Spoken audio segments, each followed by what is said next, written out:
Assalamualaikum warahmatullahi wabarakatuh. Halo semuanya. Kenalin, aku Dipa Alhaya, perwakilan dari eh, grup atau C241 CE 02. Nah, jadi kami perwakilan dari grup dan ini merupakan demo terkait project final kita.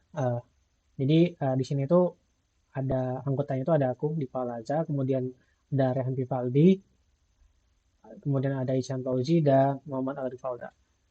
Jadi mengawali uh, demo kali ini, aku bakal mulai demoin dari proses autentikasi dengan authorization-nya dulu. Nah, terkait proses itu, jadi kami mau masih tahu dulu. Jadi program ini didesain dengan dua user. User pertama itu super user yang bisa manage semua resource. Yang kedua itu admin biasa. Nah, admin biasa itu otorisasinya cuma bagian dashboard, message generator, dan email data. Nah, mari kita lihat gimana sih mesinnya.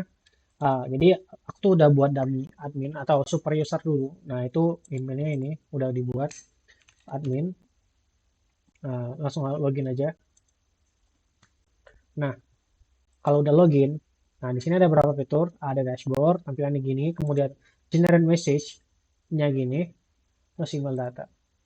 Nah, mungkin aku lupa jelasin di awal tadi. Jadi produk kita ini atau project kita ini membuat suatu website sending email automation atau call email automation yang mengimplementasikan generator message menggunakan ChatGPT. Jadi kita di sini kita mengimplementasikan pembuatan pesan otomatis gitu. Nah, uh, balik lagi tadi terkait autorisasi. Uh, jadi kan aku udah login sebagai si admin ya atau super usernya. Role yang pertama. Jadi role yang pertama itu bisa nge-create admin biasa. Nah, ini aku bakal nge-create admin biasa. Aku udah siapin email khusus yang aktif buat testing kali ini. Ya ini dia email buat demonya. Uh, terus ini admin bisa ngebuat akun. Kalau udah kebuat, kita bisa login ke ini, ke halaman ini lagi dengan akun yang kita buat tadi.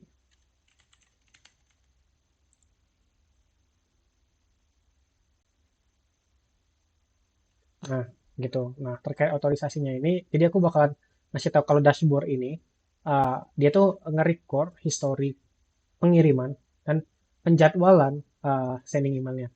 Nah, ini karena masih belum ada data dan ini uh, sendnya ini berdasarkan si role yang melakukan aksi. Jadi misalnya user admin A ngelakuin ngirim, jadi yang send ini cuman uh, dari aksi dia aja, dari look dia yang ngirim, bukan dari semua datanya. Jadi udah ke filter by user.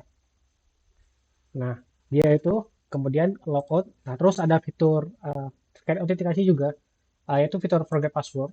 Nah, jadi misalnya nih si admin yang tadi kita itu tuh yang kita daftarkan tadi lupa passwordnya, dia bisa ngereset passwordnya di sini. Tinggal masukin emailnya, terus dia bakalan bakal ngasih tahu notif bahwa emailnya disuruh eh suruh ngelihat ke email karena uh, kita menggunakan email asli jadi kita bisa ngelihat di email ini. Nah, dia bakalan ngasih link gitu ke email ini buat ngeset password. Ketika kita udah berada di sesi ini, kita bisa masukin password baru.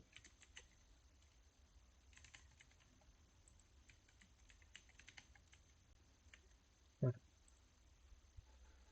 nah, kalau udah berhasil ke reset, kita bisa login pakai password yang baru. Nah, kurang lebih gitu proses authorization. Nah, perbedaan lagi terkait super user sama yang admin yang dibuat itu bagian sini ya udah nggak ada lagi buat fitur buat nge-create si admin itu. Jadi udah terset lah gitu. Nah, kita bakal langsung ngedemoin aja terkait generator message-nya. Di sini kalau generator message kita tuh bisa ngebuat message untuk yang kita kirimkan. ke customer atau internal perusahaan. Nah, sebelum itu, jadi kalau kita highlight di sini, sendingnya itu per batch, jadi per grup gitu. Nggak satu-satu email kita masukin, nggak. Jadi kita udah nge-grouping atau ngekategorisasikan data email-email itu per divisi atau per ya grup lah gitu. Nah, grup ini bisa kita lihat di sini. Nah, jadi ini ada fitur email data. Jadi ini bakal manage semua email yang bakal dikirimkan nanti, yang bakalan kita tujui kita atau kita kirim lah. Nah, ini kita bisa nge-add emailnya. Nah, buat sementara kita bakal pakai email yang dummy ini buat sebagai testing aja. Pelanggan satu, terus emailnya ini, terus sebagai customer. Save. Nah, jadi dia udah kesimpan sini. Dia itu role sebagai customer, berarti sebagai customer. Nah, setelah itu barulah kita bisa nge-generate atau mengirimkan pesan email ke customer tadi. Kita bisa misalnya kita buat awalnya tuh kita bisa masukin subjek emailnya apa. Nah, subjeknya emailnya ini, terus ke siapa, ke customer, terus modenya. Nah, kita bisa pilih mode penulisan formal kalau casual atau persuasif. Nah, kali ini kita coba buat yang persuasif. Buat bahasa sendiri kita bisa milih bahasa Indonesia atau bahasa Inggris. Buat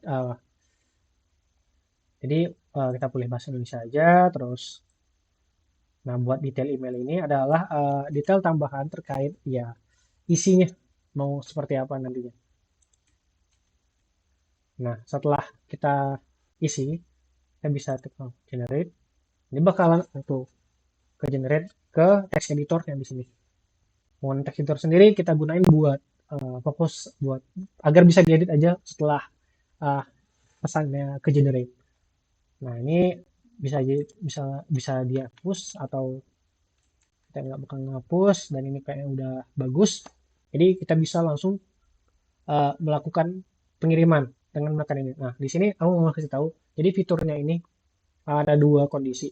Ketika kita ngeset time sending, itu bakalan ngirim pesan ke waktu tersebut. Nah, tapi kalau kita ngesetnya 0, dia bakalan ngirim on time. Ketika saat kita menekan tombol ini langsung kekirim gitu. Nah, buat testing yang pertama kita bakalan coba yang langsung ngirim. Karena kita udah set customer, kita bisa kirim. Set. Nah, udah kekirim. Nah, hasil pengiriman itu kita bisa ngelihat di dashboard. Nah, dashboard. Set. Jadi ketika mengakses awal dashboard ini dia bakalan langsung nge-get data yang send. Kalau kita mau ngeliat schedule kita bisa pindah ke sini. Nah, send ini kita bisa ngeliat detailnya. Kita juga bisa nge-delete. Nah, ini adalah detail pesan yang kita udah kirimkan tadi. Back. Nah, waktu pengirimannya jam segini. Kita bisa ngeliat apakah email yang masuk di sini. Nah, kita bisa ngeliat kalau email yang kita buat tadi berhasil terkirim ke alamat email tujuan customer ini. Dan udah ke generate nama pelanggannya. Tadi kan kita udah masukin nama pelanggan satu, makanya bakal langsung halo pelanggan satu. Uh, Setelah itu kita bakalan coba bagian yang nge-schedule. Buat datanya sama, subjeknya kita bisa buat sama aja. Buat dua lah gitu. Terus definisi customer, terus formal. Bahasa Inggris kali ini kita coba bahasa Inggris.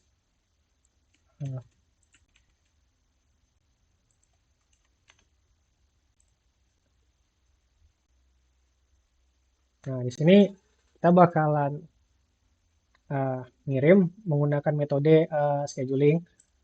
Nah, ini kita bisa ngeset kapan dikirimnya. Biar mempercepat, kita bisa lihat jam sekarang jam 3. Kita bisa ngeset jam 4 biar lebih cepat nunggunya. Kemudian udah, kalau udah semua tinggal kirim. Nah, kita bisa ngelihat datanya di sini. Setelah ngelihat di sini, kita bisa cek kan. Dan khusus buat yang di schedule itu bisa kita edit. Nah, ada fitur editnya. Jadi bisa merubah schedule-nya selama dia belum kekirim. Merubah subjeknya atau penerimanya siapa. itu bisa. Nah, buat sekarang kita belum testing sama dulu, bakal nunggu sampai sampai menit keempat.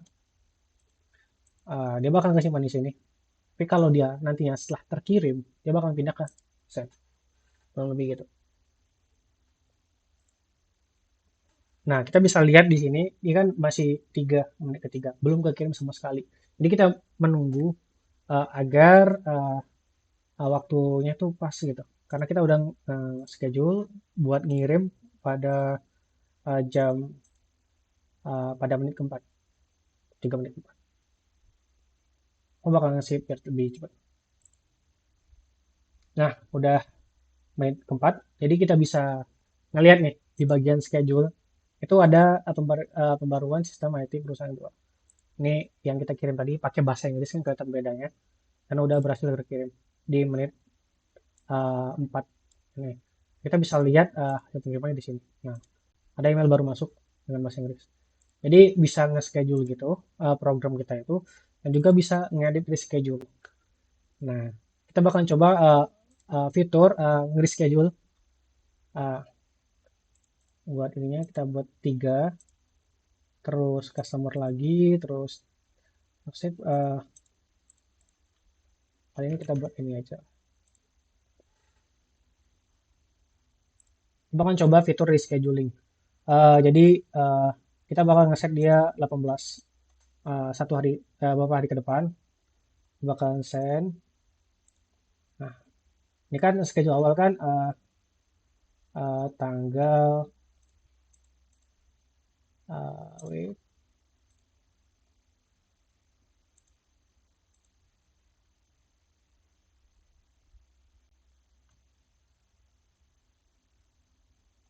uh, bukan mohon maaf tanggal 14 kita bisa ngeditnya di sini.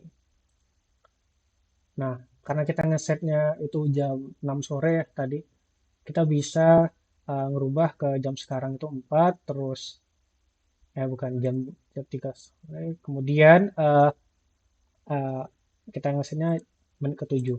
Nah, ini kita coba reschedule uh, pengirimannya.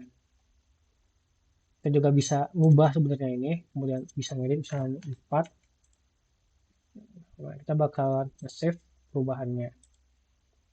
Kita bisa back to dashboard, kemudian ngelihat schedule-nya udah berubah kan, jadi tadinya 4, kemudian time-nya itu menit ke-7 dari yang tadi jam 6 sore. Kita bakal nunggu aja sampai dia kekirim. Uh,